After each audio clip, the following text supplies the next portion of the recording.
Hello दोस्तों, राधे राधे। कैसे हो आप सभी लोग? आई होप आप सभी लोग बहुत ही ज़्यादा अच्छे होंगे। तो आज हम दुर्गा सप्तशती का चतुर्थ अध्याय शुरू करने वाले हैं। तो चलिए प्रारंभ करते हैं। महर्षि बोले, उष्ट दुष्ट आत्मा परम बलशाली महिषासुर और उनकी सेना की देवी ने मार डाला। तब समस्त इंद्रादिक देवगण प्रसन्न हो सिर और मस्तक झुकाकर भगवती की स्तुति करने लगे। जिस भक्ति की से शक्ति से यह संपूर्ण विश्व उत्पन्न हुआ है, जिनकी समस्त देवता और महर्षिगण पूजा करते हैं, ऐसी जगदम्बिका को हम भक्ति पूर्वक प्रणाम करते हैं। वह हमारा कल्याण करें। ब्रह्मा विष्णु शंकर भी जिसके अतुलनीय प्रभाव और शक्ति का वर्णन नहीं कर सकते, वह चंडिका देवी विश्व का पालन करें तथा अशुभ भय का विनाश करने के तैयार होवें। जो पुण्यात्मा है और उनके घर में आप लक्ष्मी का रूप हो, पापियों का यहाँ दरिद्र रूप हो, शुद्ध हृदय वालों के हृदय में बुद्धि का रूप हो, श्रेष्ठ हृदय के यहाँ श्रद्धा रूप और सत्कुल के उत्पन्न होने के यहाँ लज्जा स्वरूप हो। हे देवी, हम सब आपको नमस्कार करते हैं। हे भगवती, आप संपूर्ण जगत की रक्षा करो। आपके इस अचिंतन रूप का असुरों के संहार करने वाली शक्ति का तथा असुर के युद्ध के साथ आपके अनेक प्रकार के चरित्रों का हम किस प्रकार भांति वर्णन करें। आप त्रिगुणमयी होते हुए भी सारे संसार के हेतु हो। आप में दोष नहीं ज्ञात होते। ब्रह्मा विष्णु और महादेव भी आपका पार नहीं कर सकते।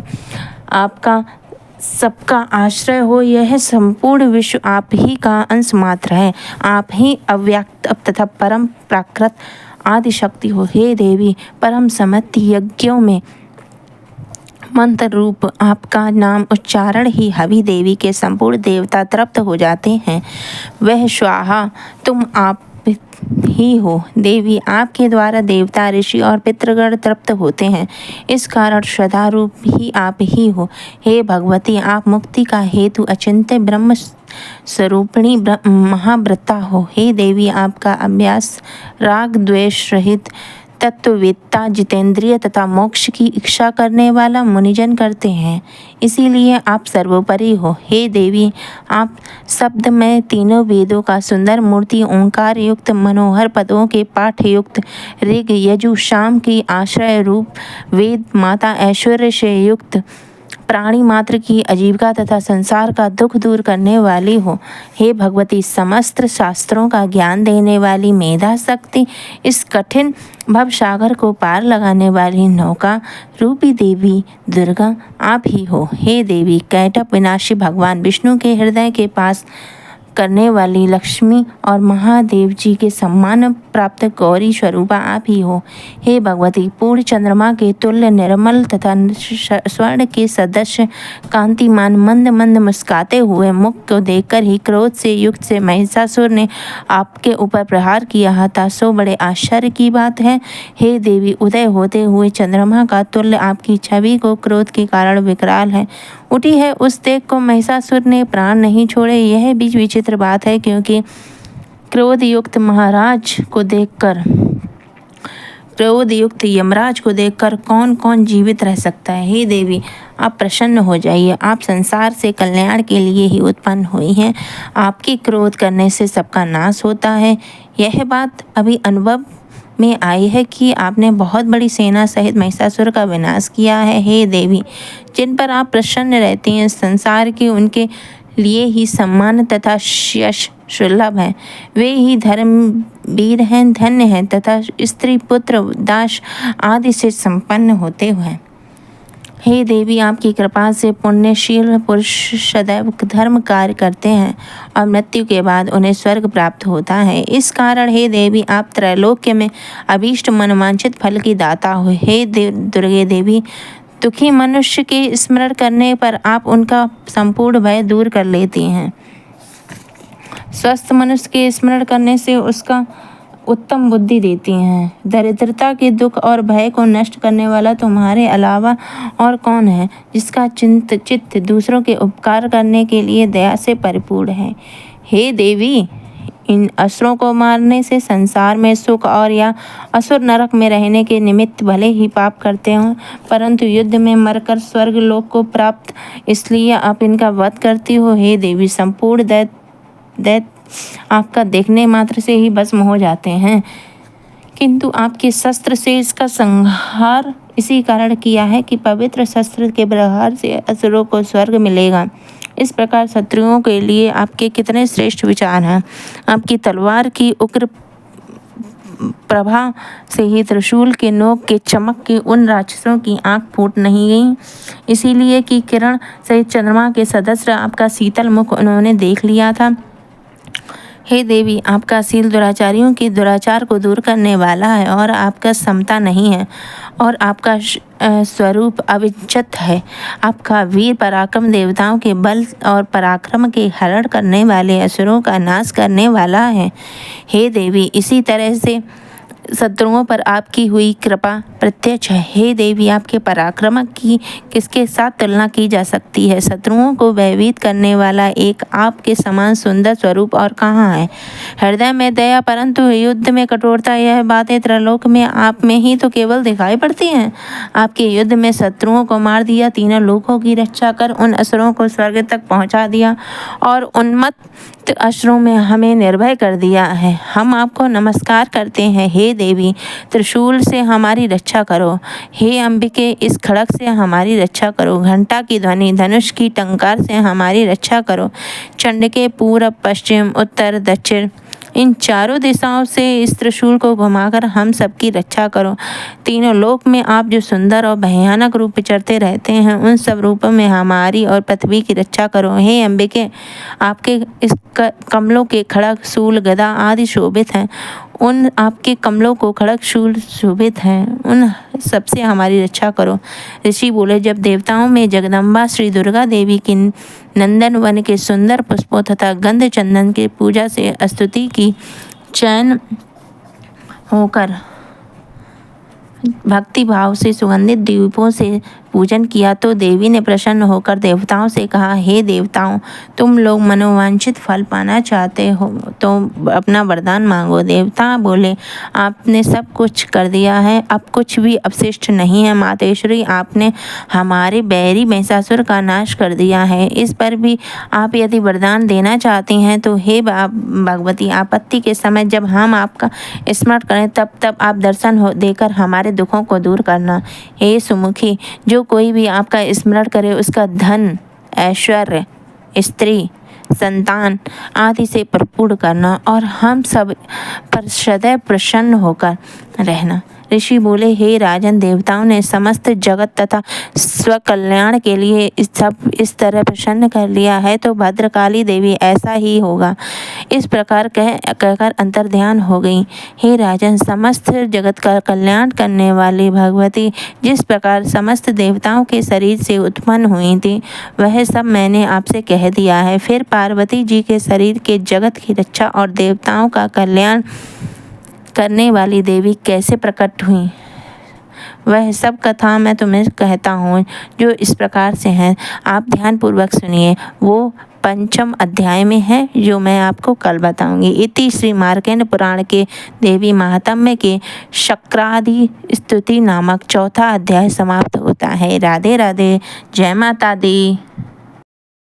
हेलो दोस्तों, राधे राधे। तो चलिए पंचम अध्याय शुरू होता है, दुर्गा सप्तशती का शुरू करते हैं। ऋषि बोले, पूर्व समय में शुंभ और निशुंभ नामक महिषासुर ने अपने बल के मदद से इंद्र के तीनों लोगों का राज्य और यज्ञ से भाग छीन लिए गए थे। वे दोनों सूर्य, चंद्रमा, कुबेर, धर्मराज और वरुण के अधिकारों को छीनकर स्वयं राज करने लगे।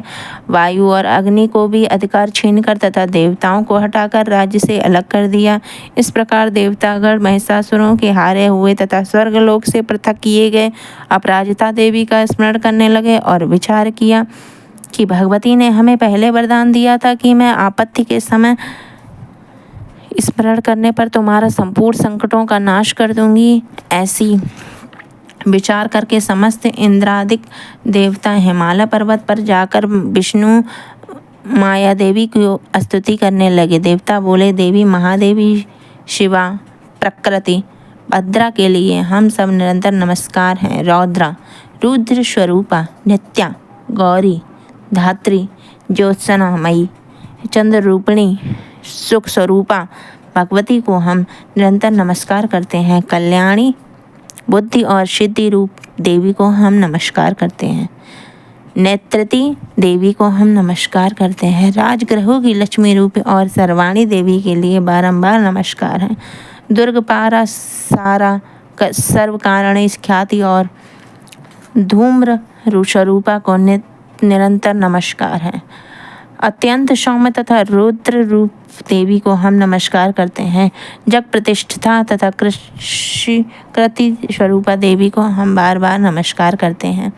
समस्त जीव मात्र में विष्णु माया नाम से देवी कही जाती हैं। उनको नमस्कार है, उनको नमस्कार है, उनके लिए बार बार नमस्कार है। जो देवी समस्त जीव मात्र में चेतना नाम से कही जाती हैं, उनके लिए नमस्कार है, उनको भी नमस्कार है, उनका बार बार नमस्कार है। जो देवी समस्त जीव मात्र में बुद्धि एवं उनकी शुद्धि को भी बार बार नमस्कार है।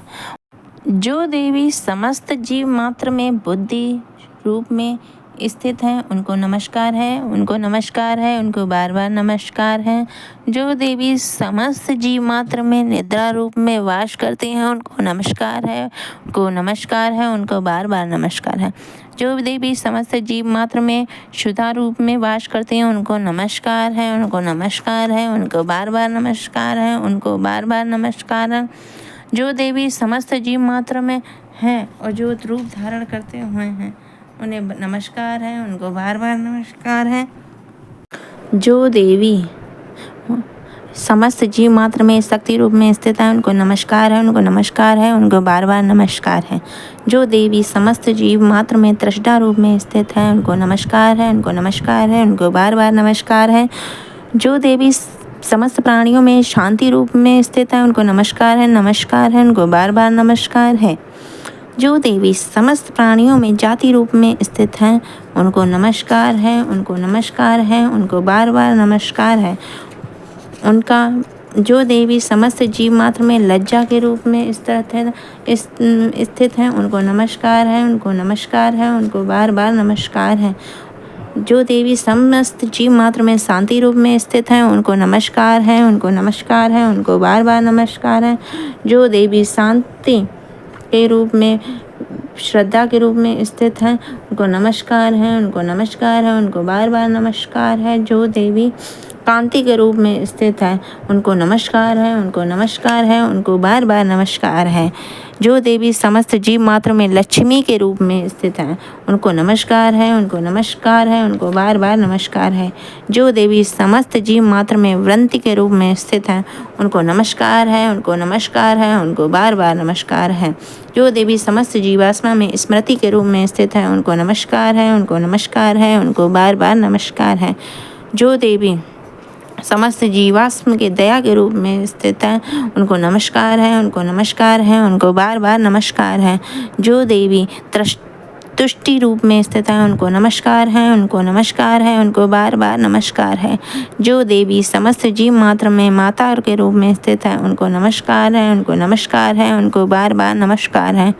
जो देवी समस्त जीव मात्र में भ्रांति के रूप में स्थित है, उनको नमस्कार है, उनको नमस्कार है, उनको बार बार नमस्कार है। जो देवी समस्त इंद्रियों के रूप में स्थित हैं, अखिल जीव मात्र में अधिष्ठात्री हैं, समस्त जीव मात्रा में निरंतर व्याप्त रहती हैं, उनको नमस्कार है, उनको नमस्कार है, उनको बार बार नमस्कार है। जो देवी इस समस्त संसार में चैतन्य रूप में व्याप्त हैं, उनको नमस्कार है, उनको नमस्कार है, उनको बार बार नमस्कार है।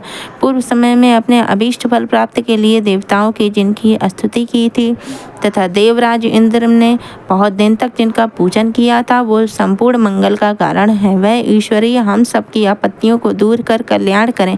प्रचंड दैत्य के कष्ट पाकर इन समय सभी देवता शरण में उनको नमस्कार है और शांति सहित विनय पूर्वक ध्यान करते हैं। ईश्वरी तत्क्षण हमारे संकट को दूर करें। ऋषि बोले, राजन, इस प्रकार देवगणों की प्रार्थना करते समय श्री पार्वती जी वहाँ गंगा जल के रूप में स्नान करने के लिए आई थीं। तदंतर ही पार्वती जी के अंश के शिवा प्रकट होकर कहने लगे, हे समस्त देवता, स्वर्ग के शुंभ में निकालने के और निशुंभ में संग्राम में हारने से मेरी प्रार्थना कर रहे हैं।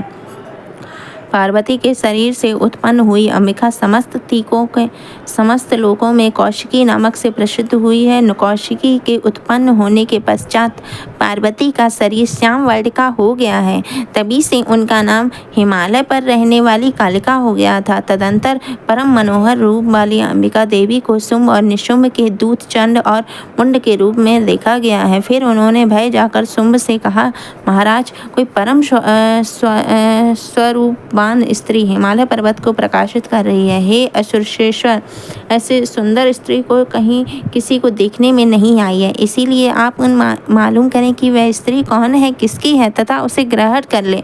वह रत्न स्वरूपा स्त्री आपकी कांति को संपूर्ण दिशाओं को प्रकाशित कर रही है और इसे अवश्य देखें। हे असुरेश्वर, त्रैलोक्य में जितने रत्न, मणि, हाथी, घोड़े आदि हैं, वे समस्त आपको यहाँ सुशोभित हैं। हाथियों में श्रेष्ठ ऐरावत हाथी, उच्चश्रवा नामक घोड़ा और परिजात का वृक्ष से समस्त आपके इंद्र से ने छीन लिया ही है। हंस युक्त रत्न जड़ित ब्रह्मा जी का अद्भुत विमान भी आपके पास है। यह महापंद नामक निधि आप कुबेर से जो लाए हैं। समुद्र ने आपकी क्लंजनीय नामक की माला प्रदान की है और वरुण का कंचन भी वर्षा करने वाला छत्र और प्रजापति का उत्तम रत्न भी आपके यहाँ ही है। हे दैत्यराज, यमराज ने अपनी उत्क्रांतिका शक्ति छीन ली है और तुम्हारे भाई निशुंभ ने वरुण के पास छीनकर अपने पास रख लिया है।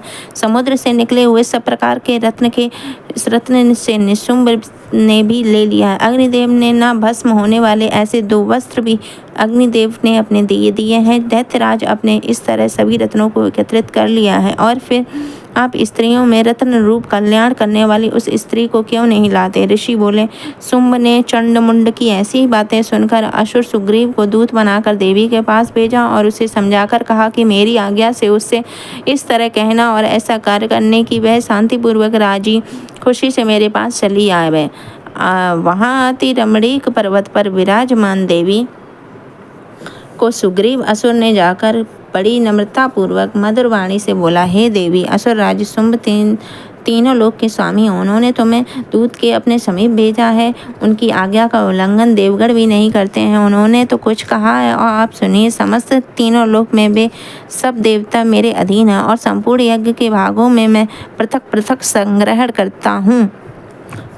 तीनों लोकों के उत्तम रत्न हमारे पास हैं और इंद्र का वाहन ऐरावत हाथी ने भी हमसे छीन लिया है। समुद्र मंथन में उत्पन्न उच्चश्रवा नामक घोड़े भी देवताओं के विनय पूर्वक मुझे भेंट कर दिया है। हे शोभने, इसके अलावा अन्य में जो भी रत्न देवता, हे देवी, हम तुम्हारे संसार भर की स्त्रियों में रत्न समझते हैं, क्योंकि रत्नों को भोगने वाले में केवल हम ही हैं।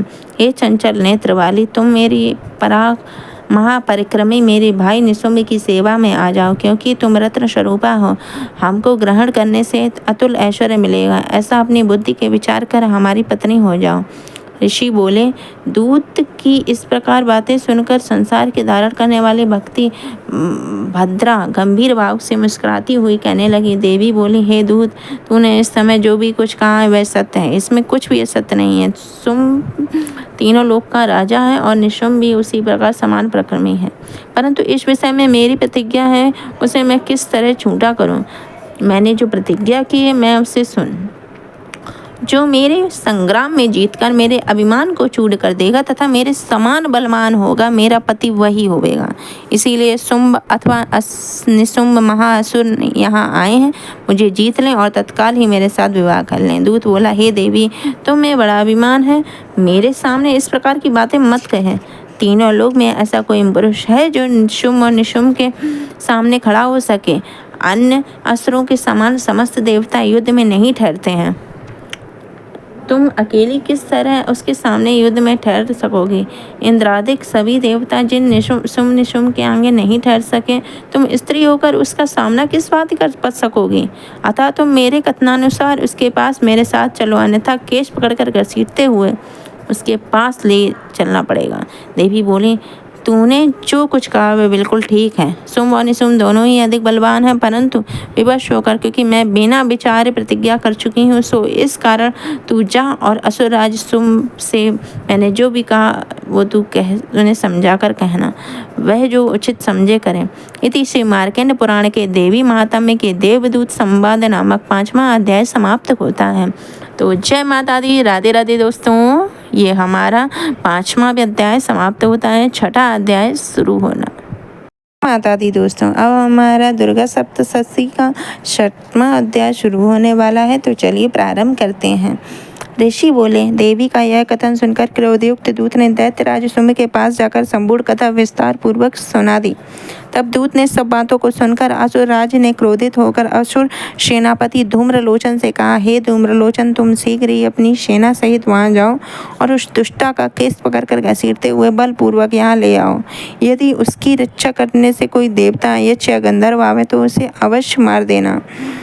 ऋषि बोला, इस प्रकार शुंभ की आज्ञा लेकर धूम्रलोचन 60,000 असुरों को सेना लेकर वहां शीघ्र ही पहुंच गया और देवी को देखकर ललकार कर कहा, तू बहुत शीघ्र शुंभ और निशुंभ के समीप चली जा। यदि तू प्रसन्नतापूर्वक नहीं चलेगी तो तेरे केस पकड़कर घसीटता हुआ ले चलूंगा। देवी ने कहा, दैत्येश्वर ने तुझ बलशाली को भेजा है। यदि तू मुझे बलपूर्वक ले जाएगा तो मैं उस समय तेरा क्या कर सकती हूँ। ऋषि ने कहा, देवी के ऐसे कहते ही धूम्रलोचन देवी के आगे दौड़ा तो उसी समय अंबिका के हुंकार से उस असुर को भस्म कर दिया।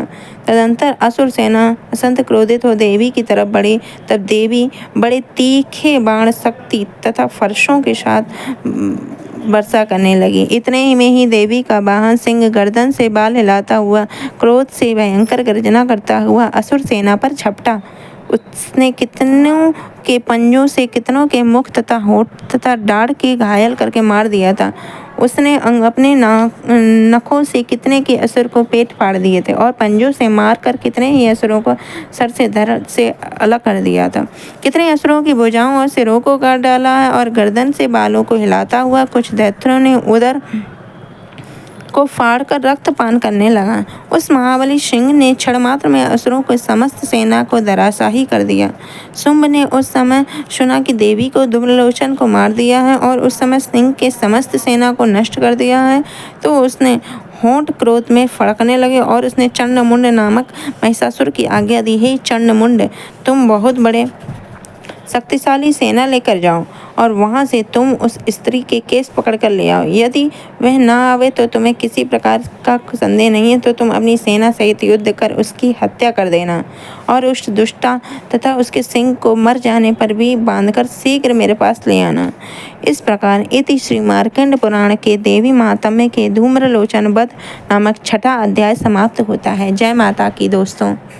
जयकारा शेरा वाली का, जोर से बोलो जय माता दी। जय माता की दोस्तों, अब हमारा 7वां अध्याय शुरू होने वाला है दुर्गा सप्तशती का। तो चलिए बातों को लंबा ना करते हुए 7वां अध्याय शुरू करते हैं। ऋषि बोले, तदंतर शुंभ की आज्ञानुसार चंड और मुंड चतुरंगणी सेना तथा संपूर्ण हथियारों के सुसज्जित होकर चल दिए और हिमालय पर्वत पर पहुंचकर उन्होंने सिंह पर स्थित देवी को मंद मंद मुस्कुराते हुए देखा। तब वे असुर धनुष और तलवार लेकर देवी की तरफ उस भड़कने के बढ़े। तलवार लेकर देवी ने उसके तरफ फड़कने को बढ़े। तब उन शत्रुओं को इस प्रकार देखा। अंबिका ने क्रोध किया तो भगवती का मुंह श्याम रंग का हो गया और जिसकी टेढ़ी भौहें तथा माथे की सुगड़न के तत्क्षण ही उसमें से तलवार और पास लिए चीते के धर्म के साड़ी तथा नर मुंडों की माला पहने हुए विचित्र खड़ग धारण किए हुए भयानक शुष्क शरीर, हड्डियों का ढांचा व अति लंबे शरीर वाले जीव की मुख के बाहर लपलपाते हुए भयंकर लाल लाल आंखें जो भीतर में घुसी हुई थी, ऐसी भयंकर विकराल मुखी काली प्रकट हुई। उनके भयंकर शब्द से सभी दिशाएं गूंज उठी। वह देवी असुरों की सेना पर टूट पड़ी और असुर का भक्षण करने लगी। पार्श्व रक्षक अंकुशधारी महावत योद्धा और घंटा सहित हाथियों को हाथ से पकड़ पकड़ कर मुंह में डाल देती थी। इस प्रकार घोड़े, रथ तथा युद्ध करने वाली सारथी समेत थीं। किसी भी केशों को पकड़कर, किसी की गर्दन दबाकर, किसी के पांव को कुचलकर, किसी की छाती से धक्का देकर मार दिया था। उन दैत्यों के द्वारा फेंके गए अस्त्र और शस्त्र और महाशस्त्रों को भी अपने मुख से पकड़कर दांतों से चबाकर चूर कर डालती थी। इस प्रकार दुष्टात्मा बड़े शरीर वाले असुरों को, समस्त सेना को, कितने को तलवारों, कितने को खड़वांग के मार दिया और कुछ दैत्यों को दांतों के अग्रभाग से मार दिया। देवी द्वारा क्षण मात्र में ही असुर सेना का विनाश करते हुए देख चंडमुंड उस अति भयंकर नेत्र वाली काली के सम्मुख बड़ी शीघ्रता से आया और उसने महाभयंकर बाणों की वर्षा करने योग्य मुंड ने 1000 चक्र फेंककर भयंकर नेत्र वाली देवी को ढक दिया। काली देवी ने मुख में प्रवेश करते हुए वे चक्र इस प्रकार सुशोभित हो रहे हैं थे मानो बादलों में सूर्य के बहुतेरे मंडल प्रवेश कर रहे हों। तदंतर अत्यधिक क्रोधपूर्ण हो भयंकर गर्जना करते हुए काली देवी ने विकट अट्टहास किया। उस समय मुख में दांतों की प्रभा से भी अति उज्ज्वल दिखाई पड़ती थी। फिर देवी उठकर हम शब्द का उच्चारण करती थी। तलवार लेकर महादैत्य चंड के पीछे दौड़ी और उसके केस पकड़कर खड़ग के सिर काट लिए। चंड को मरा हुआ देखकर मुंड की देवी की तरफ दौड़ा तो क्रोध युक्त देवी उस तलवार को मारकर धरती पर डाल दिया। चंड और मुंड को मरा हुआ देखकर शेष बची हुई सेना वहां से भाग निकली। तत्पश्चात चंड और मुंड के शरीर को लेकर काली माता के चंडिका देवी के समीप गई और विकट अट्टहास करने लगी। बोली, महापशु असुर चंड मुंड को संग्राम में मैंने मार दिया है। अब आप इस युद्ध यज्ञ में शुंभ और निशुंभ को स्वयं मारना। ऋषि बोले। चंड मुंड दोनों के सिरों में लाती हुई देख काली देवी ने कल्याणकारी देवी मधुर शब्दों में बोले, हे देवी, तुम चंड और मुंड दोनों महासुरों को मार कर मेरे समीप ले आओ। इस प्रकार आप संहार में चामुंडा देवी के नाम से विख्यात हो जाओगी। इति श्री मार्कंड पुराण के देवी महात्म्य के चंड मुंड वध नामक 7वां अध्याय समाप्त होता है। तो जोर से बोलो जयकारा शेरा वाली का। जय माता दी।